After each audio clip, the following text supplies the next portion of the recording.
Welcome to Solo, the single person's guide to a remarkable life. Your host, a behavioral scientist and bachelor, talks to leading experts and successful singles about living solo and living well. Travel more, make things, sleep in when you want to. Here's the playbook for the person who is unapologetically unattached. Now, please welcome Dr. Peter McGraw. Welcome back. Do you identify as a late bloomer? I do.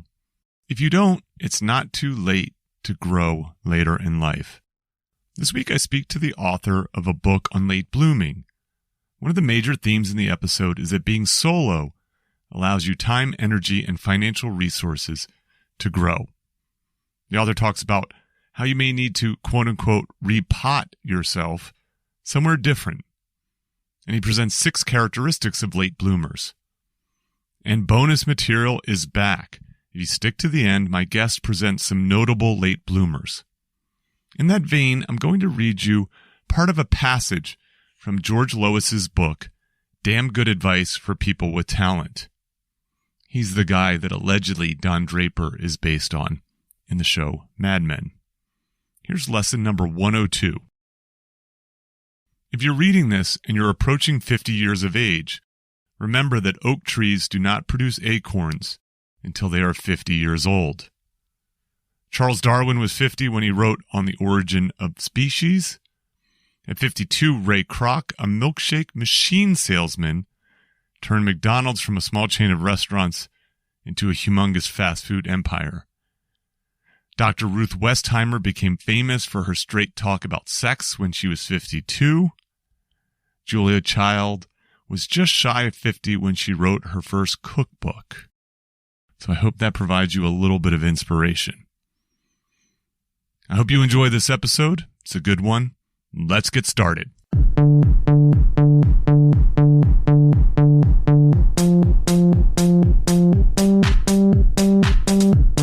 Welcome to Solo, the single person's guide to a remarkable life. I'm Peter McGraw. Today's guest is Rich Karlgaard. Rich is a 28-year veteran at Forbes, a speaker and author of 4 books, Team Genius, The Soft Edge, Life 2.0, and what we're primarily going to discuss today, Late Bloomers, The Power of Patience in a World Obsessed with Early Achievement. Welcome, Rich. Thanks for having me on your show, Peter. Yeah, it's great. So I found your book in a used bookstore in the Yucca Valley where I was shopping illegally because it was during the pandemic, and Joe, the 72-year-old owner of this bookstore, was opening from 10 a.m. to noon, like Tuesday through Friday. And if you had a mask, you could go in there. And I was just the books are $2, $3, $4. I'm sure yours was the $4, was one of the expensive ones. But, and I just was grabbing stuff, cause at that price, it's worth it to just roll the dice on a book. And I saw yours, and I am a self-identified late bloomer. And so I grabbed it, read it, and then emailed you, and you were kind enough to say yes to this. So thank you. I think the way we should start is I want you to define what is a late bloomer, and then tell me how you decided to write this book. And then I will say why I think it's relevant to solo. Sure. Well, I was an outsider when I decided to write this book, in the sense that I'm not a clinical psychologist. I'm not a neuroscientist for sure. And I'm a business writer. And I live in Silicon Valley, even though Forbes is headquartered in New York. So I've spent my career really looking at the intersection of technology and business and finance. So for me to write Late Bloomers meant that I had to really do a lot of work, reading background literature, learning as much as I could about psychology and about neuroscience, the brain, and the psychology of blooming later than expected. And so I was surprised that there was no really good definition of late bloomer out there. And in fact, when it would make a rare appearance in the scientific literature, it was always a pejorative. Oh, interesting. And so I decided to come up with my own definition of what it means to be a late bloomer, and that is somebody who comes into their full capacities and motivations and sense of purpose later than expected. Simply that, later than expected. And it can be very contextual.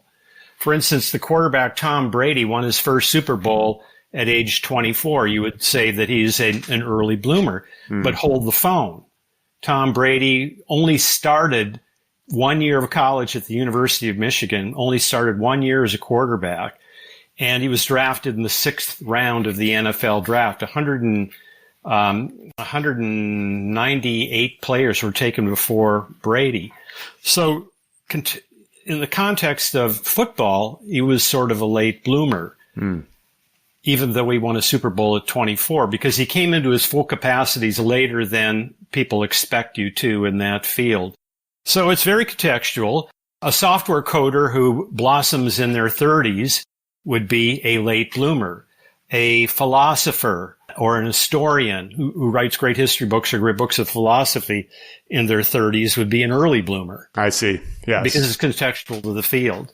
But I really want to get back to this. It's that intersection where your full capacities, your sense of purpose, and your motivation get lit up. You know, a bulb switches on, a light bulb switches on. Mm-hmm. And I wrote the book because I identify as a late bloomer also, as I write about in the book, from around beginning of adolescence through my late 20s. I had the sense that I wasn't blossoming very much, even though with a couple of exceptions. I was reasonably good runner in track and field, good enough to qualify for the state meet, good enough to run in the fast heat of the mile, but pretty much that's the best I got. And I went to Stanford. You'd say somebody who got into Stanford is an early bloomer, but if you look at the route by which I got in and how much easier it was to get in back in the day when I got in, it wasn't the accomplishment it is today. But the point is that my roommates at Stanford were off doing extraordinary things at age 25, beginning legal careers, beginning career one. Another one had just finished his master's program and was working on the space shuttle program, working on the heat tiles. Another was getting his doctorate in clinical psychology. And I was doing none of those. In fact, I could hold a job of no greater responsibility at age 25 than dishwasher and security guard. And it really hit home one night when I was a security guard.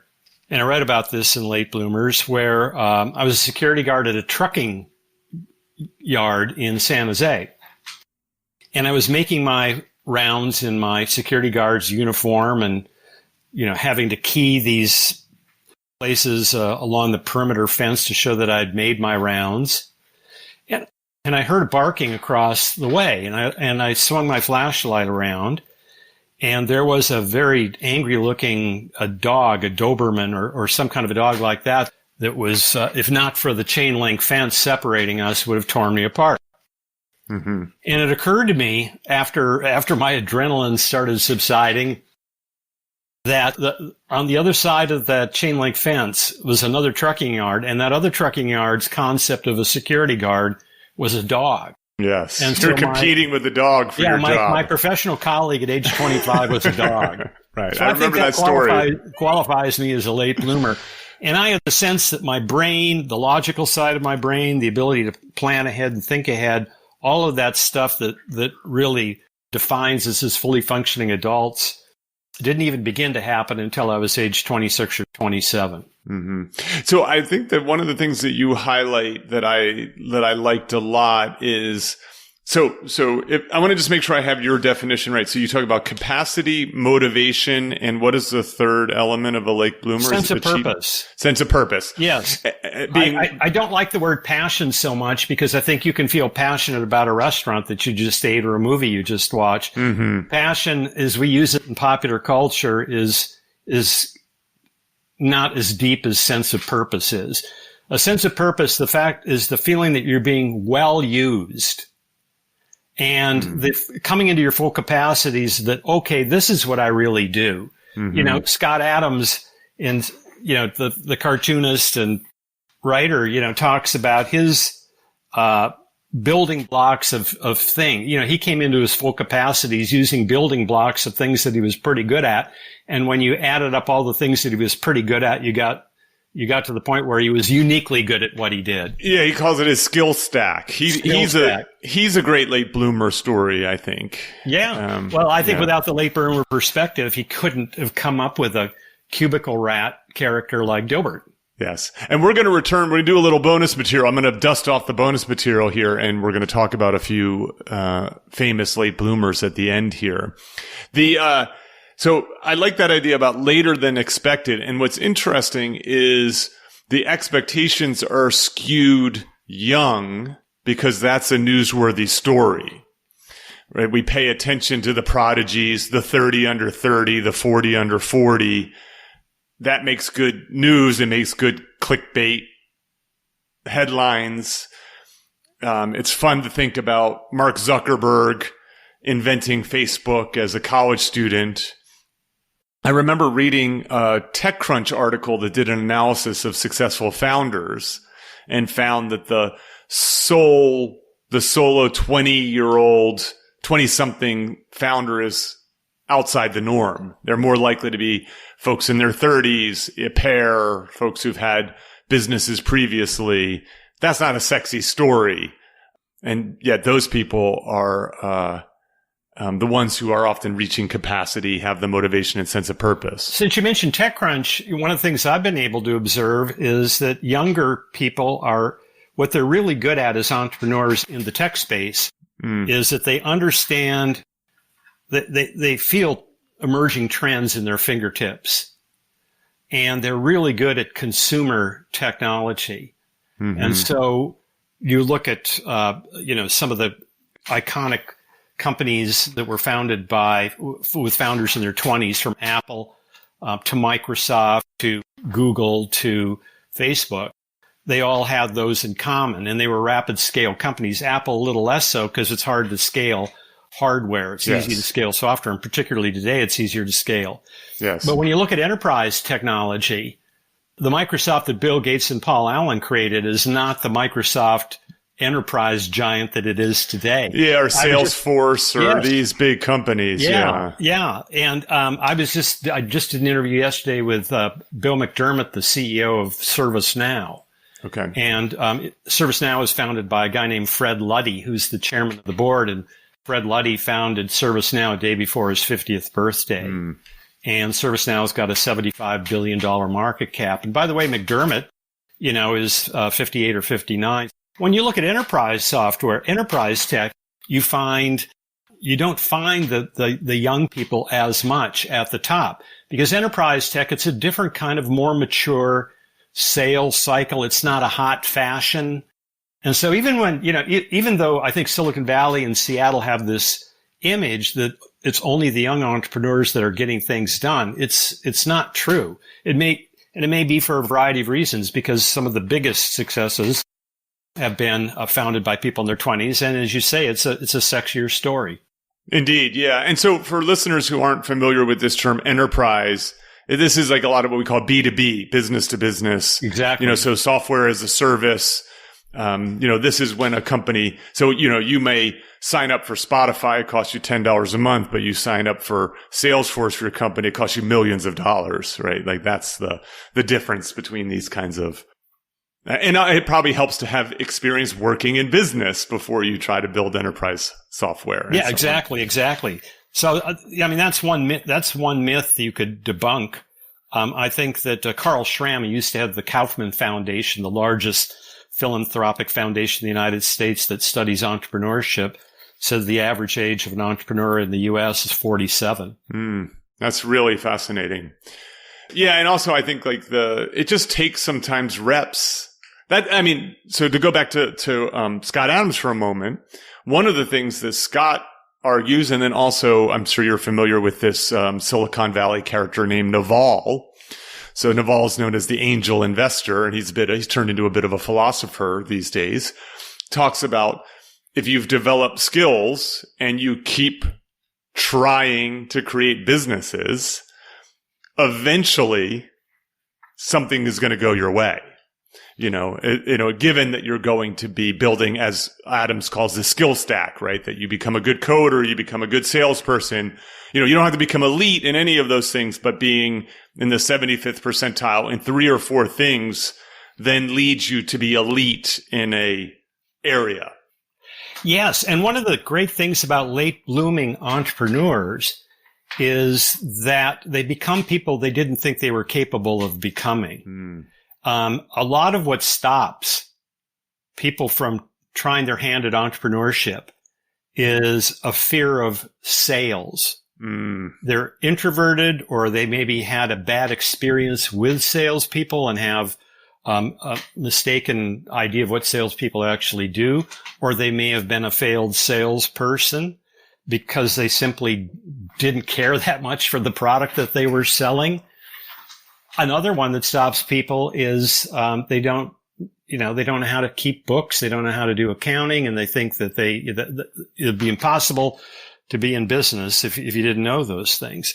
Well, what you find out is, and this is why it's so important to try to find a way to arrive at that intersection of your skills, whether it's one really deep skill or it's a skill stack, as we've been talking about, but where you really feel like the thing you were meant to do is you have the capacities to do it, that you have a sense of purpose about what you do, and you have this motivation that gets lit up. And when you have a sense of purpose of what you're doing and you have a motivation that gets lit up, people can start selling.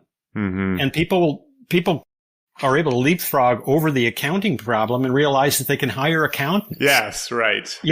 And they realize that they need to keep booting themselves to a higher level of functionality at their own company and get good people to do the silo things. So it's I think we're going to go through a great experiment here because of COVID. I think we're going to see more entrepreneurship simply because we have to.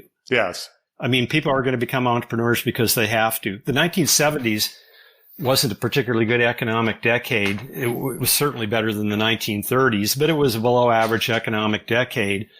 You had gasoline prices quadrupling. You had the president of the United States and the vice president of the United States resigning in disgrace. You had a 45% drop, peak to trough in the stock market.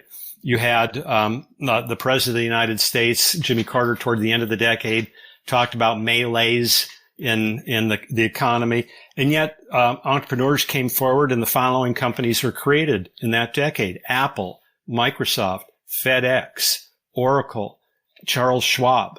I mean, an amazing set of companies. So I hope that we see the same thing today. I think maybe one of the most critical things that could happen, that needs to happen in the country, is for people to teach people how to be entrepreneurs and give them a helping hand, showing them how they can do it, particularly if they're from disadvantaged cultures or they come from disadvantaged communities and they may be too intimidated to think that they can do that. Yeah, I think that's great. And amongst all of that, there are going to be late bloomers because a whole heck of a lot of people in their mid 30s and 40s and 50s will have lost their source of income, or will have even lost their business if they had a restaurant or something like that, and will have to, they're not going to be the first person in HR at a big company is going to look to hire, right? Indeed. Yes, that's right. This, I think you write about this in the book, this idea of having a growth mindset and how important that is for late blooming, because you have to believe that you're not born this way, that you can acquire new skills. And I think that one of the things I wrote about in my book, Stick to Business, is, these sort of stand-up comedian types fall into one of two categories. But you need both skills to be successful. You might be a kind of Dave Chappelle, natural performer, at ease on stage, and kind of quick-witted. Or you might be more of a Jerry Seinfeld, more of a joke writer, who puts pen to paper every day. But it's not the most charismatic force on stage. Obviously, both of those people need to learn to develop the other skill, which is either writing jokes or becoming a better performer. And in order to do that, you have to believe that you can become a better writer, or you have to believe that you can become a better performer. And I think that's a really critical element to continue to work on developing the capacity. And it seems like it'll give you the motivation to move towards these skills and accomplishments. I'm always amazed, speaking of comedians, by the career of George Carlin, because if you look at George Carlin from, let's say, an Ed Sullivan clip, in the 1960s, you almost cringe for the guy. I mean, Yes. He's just passably good enough to have gotten on the Sullivan Show. And that's no mean accomplishment. It was no mean accomplishment, but he's just telling these kind of predictable canned jokes. And then some years after that, he just completely found himself. Yes. Found himself a changed person and let it rip. And only when he started letting it rip.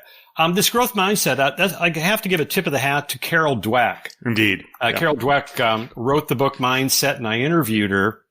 And she said something that was really worrisome for me. If you go look at my book, Late Bloomers, and you can buy it on Amazon as well as shadow bookstores open 2 hours a day. I just want to remind you, it's actually coming out in paperback this fall. But the first third of the book is really kind of a scathing manifesto against the early blooming pressures that we put on kids and young adults today. And Carol Dweck, who wrote the book Mindset, gave me an extraordinary insight. She said the kids that she sees today at Stanford are brittle and broken and exhausted, and they don't want to take chances. So think about the perversity of that, of doing everything it takes to get into an elite university that kids have to do today. They have to get practically near 800 math SAT, or 800 on, the various portions of their SAT. They have to have, 4.3 grade averages in advanced placement courses and probably stand out in some extracurricular like sports. And then maybe they have a chance of getting into an elite school. And Carol Dweck says that the downside of that is that kids don't want to try anything. They're, in her words, they're so afraid of marring their perfect records. And so this is a bad outcome. This is not the outcome that all of these early blooming pressures that we're putting on kids and young adults is supposed to accomplish. Right. And it was not supposed to lead to higher rates of anxiety and depression and suicide either. And yet it has. Yeah, I agree with you. Hannah Rosen of the Atlantic Monthly wrote a cover story in 2015 called The Silicon Valley Suicides, about a wave of suicides in high schools in Palo Alto, California. And what struck her is that these kids didn't fit the normal profile of kids who take their own lives. That is to say, they weren't people with long bout of clinical depression, or kids who were mucking around with guns or hanging out with the wrong people. There were simply kids who couldn't handle the pressure. One of the kids that took his own life had left. His last post on social media was that he was tired of getting up at 4:30 in the morning to keep up with his advanced placement classes. He felt like a loser because he was a B+ student. Yeah, it's really brutal. I think one of the ideas that I've fussed around with, I don't know what to do with it yet because I don't think it's an overarching kind of rule, but this idea that when people feel like they don't have a plan B, so comics have this a lot. They're like, I was either going to succeed or die. Like that they had to take risks because they didn't know anything else to do. They had nothing to fall back on. And so when you have a Stanford degree to fall back on, you have this very safe path, right? Which is, get good enough grades at Stanford, then go on the job market, get a cushy, job in corporate America, not cushy, but, get a job in corporate America, climb the corporate ladder, make good money, afford that Bay Area house, et cetera, et cetera. The problem, of course, with that is so creativity stifling that it really doesn't give someone a chance to create that sense of purpose or build some kind of world-changing capacity that I think you're absolutely right. If you go to your fifth year anniversary, your college class, who are the people that stand out? Well, they're the people who just got through law school and they just got a job at a at a big time law firm. And probably the earliest blooming among my roommates in college was that kind of a person. And he joined what became the top law firm in Silicon Valley, and he made a lot of money, and he had a good career. But I sensed this unhappiness about him. I saw his natural humor and the lightness in him begin to fade away. Lawyering will do that to you. Yeah, over the course of his career. And at one time, I guess when he was in more confessional mode, he said,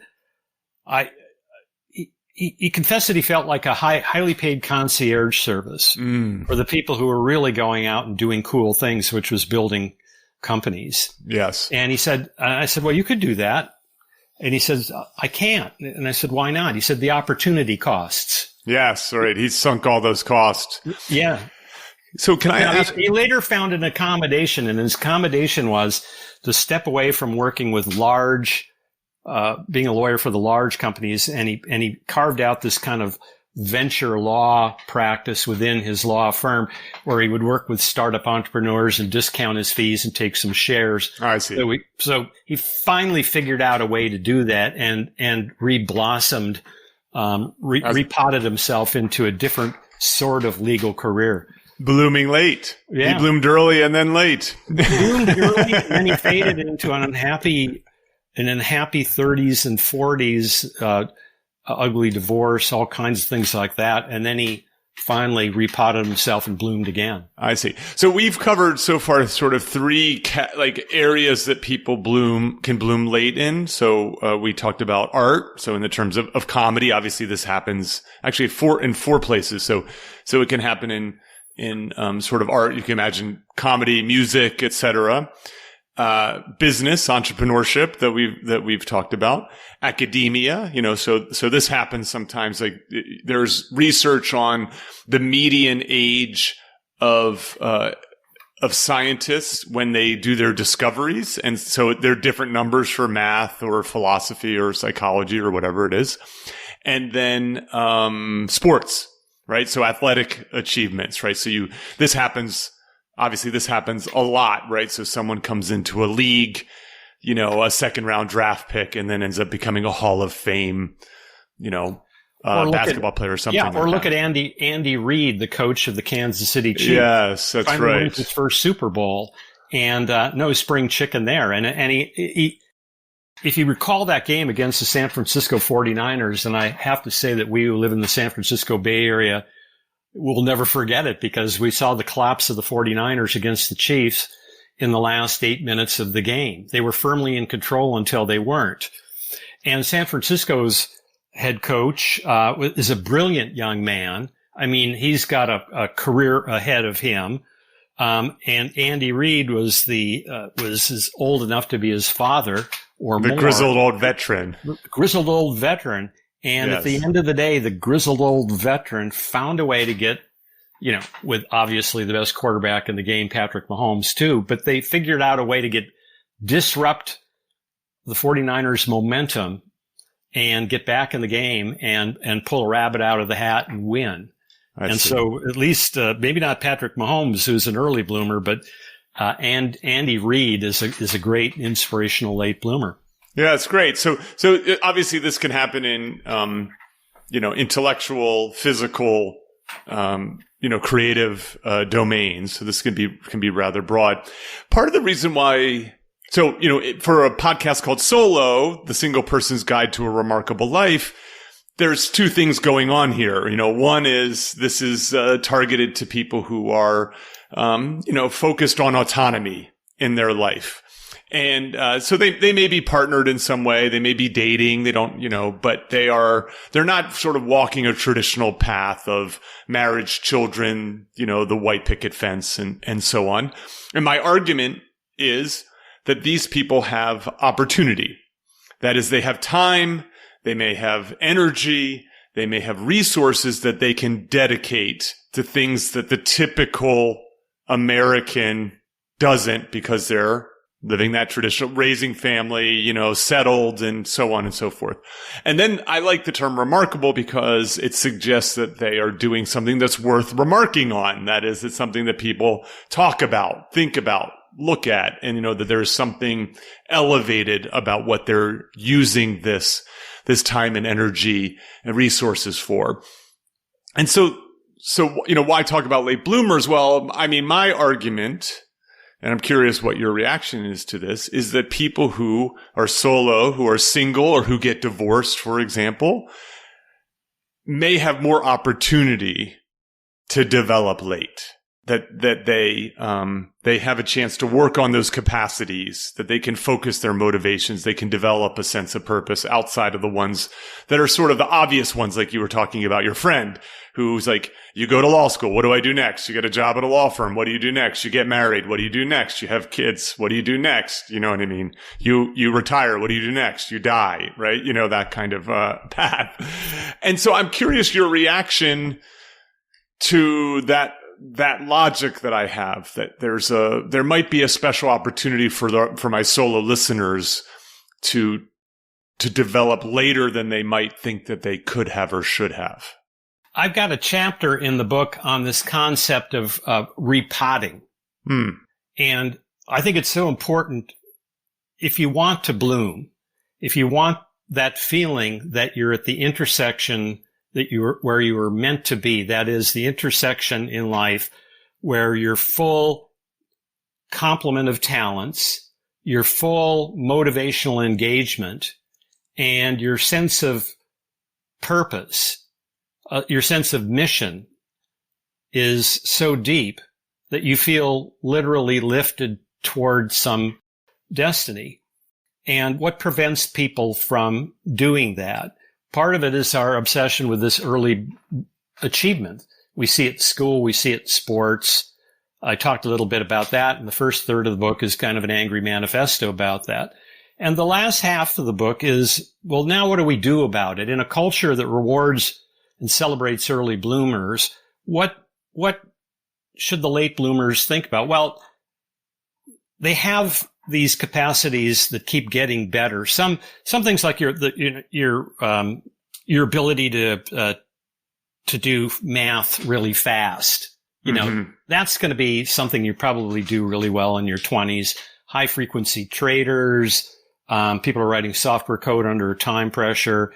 They tend to do those well. But our management skills, our empathetic skills, our wisdom skills, all of those are skills that keep growing as we go on. So that have faith in that. Have faith that we are constantly evolving and becoming new people. But then we also have to get ourselves into the environment where those things have a better chance to blossom. Mm-hmm. For instance, I grew up in a small city, Bismarck, North Dakota. And I sort of an introverted guy and a guy who liked to read a lot of books and things like that. I had a sense, it was really a valuable insight, but I had a sense that I was somebody who was meant to live in a college town or an urban area. And as a matter of fact, I live 5 miles from Stanford University. So, I live in the heart of Silicon Valley. It's a wonderful place to live, but I can thrive here in a way that I couldn't thrive. So location is really important. Your set of friends. Mm-hmm. Sometimes, we all have friends that aren't really the friends we think they are. They're just people who help us fill time, acquaintances. And among those kind of people, a certain percentage of them they don't really want to see you blossom because, it embarrasses them perhaps. They don't like the comparison. And then many people blossom after they get out of a bad relationship or a marriage, because they feel like they've been held down or they compromise the more, risk-taking part of their personalities, or they improperly channel their risk-taking desires, in any way you can think of. And, so this idea that a lot of us have to repot. We have to repot with a new set of friends. We have to repot to a different locale. And we shouldn't be afraid to do that. And if suddenly you were in a relationship and suddenly you aren't, that's an opportunity to think about repotting in a lot of different areas. Yeah, I love that term. Obviously, the metaphor it works very nicely. So I identify as a late bloomer. I can point to many places in my life, athletically, for example, obviously academically, I can think about it. And what happens is once you've bloomed in some other area late, you recognize that you can transfer what you've learned about skill acquisition, about feedback, about hard work to those other areas. And that's, I think, one of the things is that you start to be able to build on this. I like this idea that you bring up about where you are may enhance your blooming. That's something I've written about in terms of, I call it saying taking a bigger stage, that going to a bigger place where you can be inspired by the people that you meet, the connections that you make. There's an energy there that you don't get in sort of small towns. Peter, from where are you doing this podcast? I'm in Los Angeles right now. Oh, you are? Okay. Yes. Okay. I saw the Colorado EDU, and I mentally pictured you as a Boulder guy. I am. I have a full-time professor gig at the University of Colorado Boulder. I'm on leave right now, and I'm living in Los Angeles in part for the reasons that you've discussed, because LA is, a great international city and a lot of opportunity. But then you think if you're an endurance athlete, a cyclist or a runner or a triathlete, in a place like Boulder, you have a lot of support. Yes. And that's why it's become this natural center. In fact, around the U.S., around the world, you find these clusters. Yes. And you find your tribe. I think it's important to find your tribe. Yes, I agree. Can I add one thing to this? So Sure. This came up in a previous episode. There's an episode called Dating Friends and Sleeping with Strangers. And so I talked to a guy who that's his life philosophy. And we spent a lot of time talking about what makes a good friend. And one of the things was a good friend, so if I remember correctly, it's someone who is trustworthy, someone who is reliable, someone who's energizing. They make your life better. And then we talked about something that Jordan Peterson has talked about what a good friend will do is they will celebrate with you when good things happen, and they will commiserate with you when bad things happen, versus a bad friend who will feel threatened by your successes and not want to celebrate them, and will not really want to help you commiserate because they'll say, yeah, that's bad. That reminds me of the time when this other bad thing happened to me. And they're sort of outdoing you in that competitive way. Steal the conversation. Yeah, indeed. I think he's absolutely right. It's just parenthetically, it's going to be interesting to see what kind of new Jordan Peterson we'll see after his healthcare crisis. I wish him nothing but the best. But I think that's true, and particularly on both sides, the celebration and the commiseration.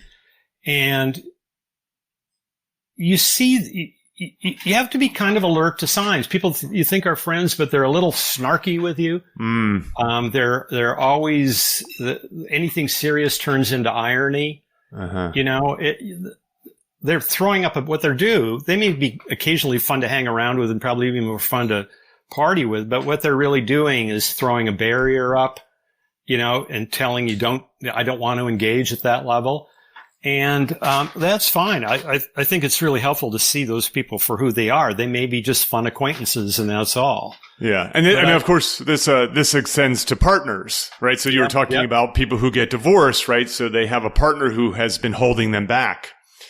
Who's not encouraging them to develop skills, is not encouraging them to take chances, and so on. And so that's why I thought this idea of solo living. I mean, it's not necessary nor sufficient, right? There are plenty of people who are enhanced and lifted up by their partners, but it's important to recognize what is your partner, if you have one, doing. Are they elevating you or are they holding you back? Yep. And, so one of the things that you present in the book, I'm going to read them and maybe you can comment on a few of them, as you put forth some strengths that late bloomers have, that if you possess these strengths, you are more likely to bloom, so to speak. So I'm just going to read them off and then we can talk about a few of them in the interest of time, because I want to get to our bonus material, famous late bloomers. So you have curiosity, compassion, resilience, insight, sort of creativity, perhaps, wisdom, and equanimity. Yes? Am I Yes. pronouncing that right? Can we start with the last one? Because I think that was a really fascinating one to me. And that was Equanimity. Yes. Yeah. Equanimity is just a multisyllabic word, a $100 word that simply means you're able to stay calm under pressure. And I'll give you two recent examples of people who were stunningly good at staying calm under pressure. They both happen to be pilots. Okay. And one was Captain Sullenberger, who we know what he did. He landed the plane in the Hudson after a flock of birds took out the two engines, and he had to decide whether he could make it to Teterboro or Newark, and he knew as a glider pilot that he in his spare time that he couldn't do that, and he managed a safe landing on the Hudson and got everybody out. And when you listen to the tapes, I have. It's fascinating. You're struck by how calm he is. And Sully was 57 when he pulled that off. And then the same thing happened with Tammy Jo Schultz, the Southwest Airlines pilot who was flying toward Philadelphia at 35,000 feet. One of the engines blew up. In fact, it shrapnel from the exploded engine went through a window and killed a woman. But she had to take the plane, so the cabin depressurized. She took the plane from 35,000 feet down to 10,000 feet.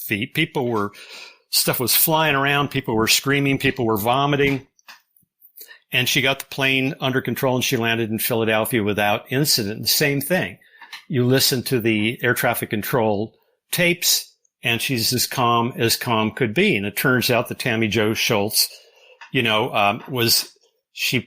was in the military during the first Gulf War in the early 90s, and women couldn't be fighter pilots at that time, but they could be fighter pilot instructors. And so she was the best on the base, and she instructed these fighter pilots. But equanimity, the ability to stay calm under pressure, is something that we get. It's a gift that we get as we get older, and we should realize that and put that to good use. But my favorite one, I love curiosity, because curiosity is the bedrock of all blossoming and blooming. I mean, curiosity and the courage to follow our curiosity. And the reason why I think we're in trouble as a country with this obsession on early blooming is essentially we're asking kids and young adults to set aside their natural curiosity and replace it with a determined focus. So this is what Carol Dweck is talking about when she said these kids don't want to mar their perfect record. They don't know how to be curious. Yeah, they don't learn to disrespect their curiosity in favor of taking somebody else's test and acing it. Yeah, that's right. It's the difference between what we call convergent thinking and divergent thinking. These guys get really good at convergent thinking, and yet the world in the long run rewards divergent thinking, which leads to creativity. Does. Yeah, that's great. Okay, well, I think people should read this book. And I think it's inspirational. And I think really the first step, as you approach this as a listener, is I would encourage you to think about and try to find the places in life where you bloomed late and use that as inspiration and motivation to focus on these other areas. We're going to wrap up right now, but we're going to return in a moment with some bonus material about some famous late bloomers. And I think people will get a kick out of who some of these are. So, Rich, I want to say I really appreciate your time. Thank you for writing such a good book, and one that I think is going to be inspirational for solo listeners. Cheers.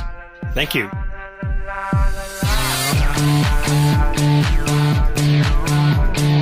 Okay, welcome back for a little bit of bonus material. We're here still with Rich Karlgaard, and we're going to talk about a few famous late bloomers, a couple who came up in the previous conversation with Scott Adams and Tom Brady.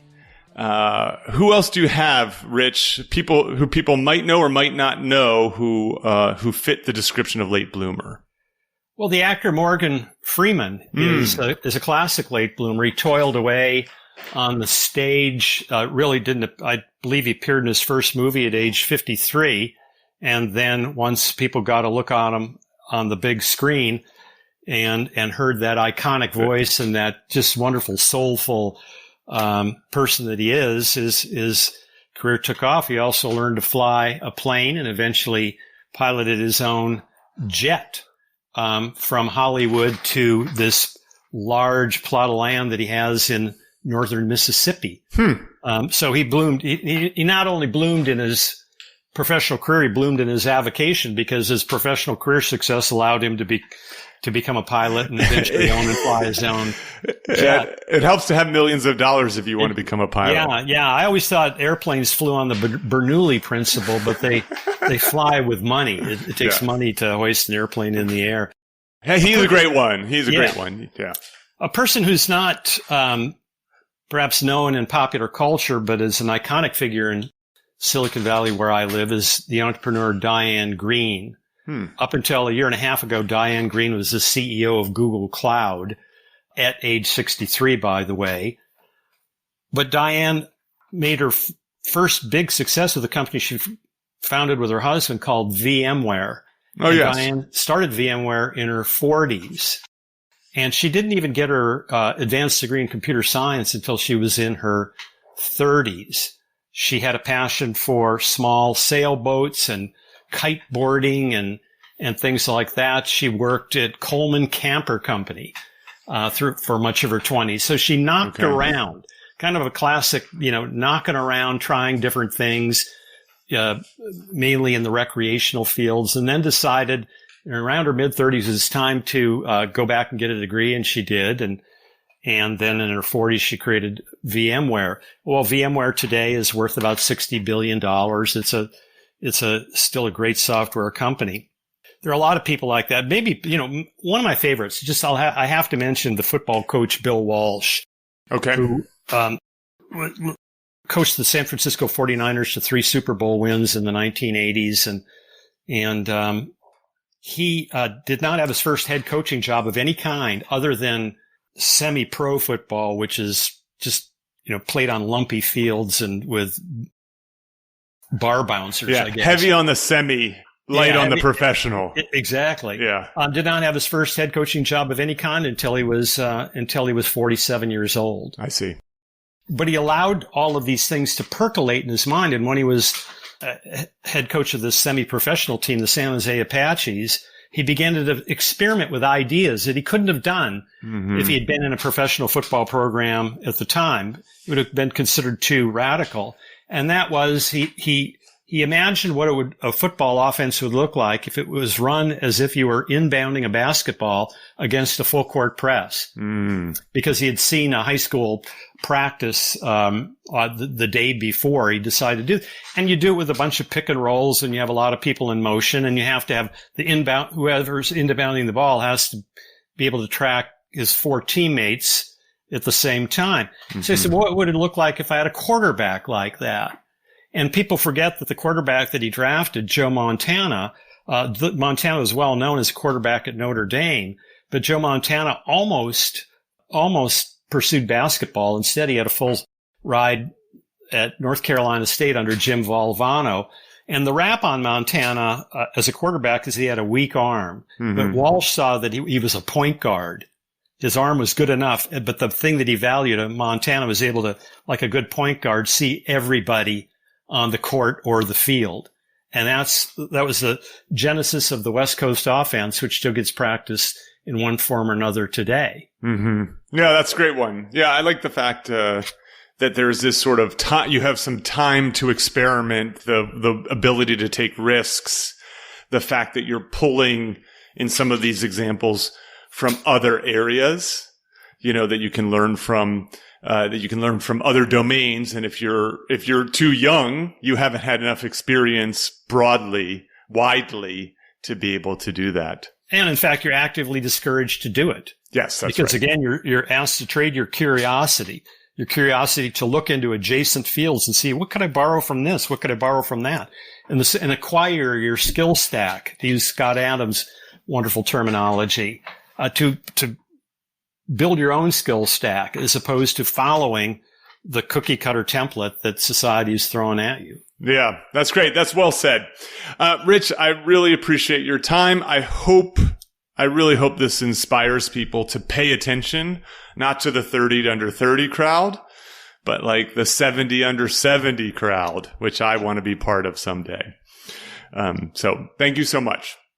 Thank you. Thank you so much, Peter. It was a pleasure doing the show. All right. Cheers. Okay. Yeah. Have a good weekend. You too. Bye-bye. Okay. Bye. Thank you for listening to Solo, the single person's guide to a remarkable life. For more about our guests and show notes, go to petermcgraw.com. Please subscribe and share with your single friends.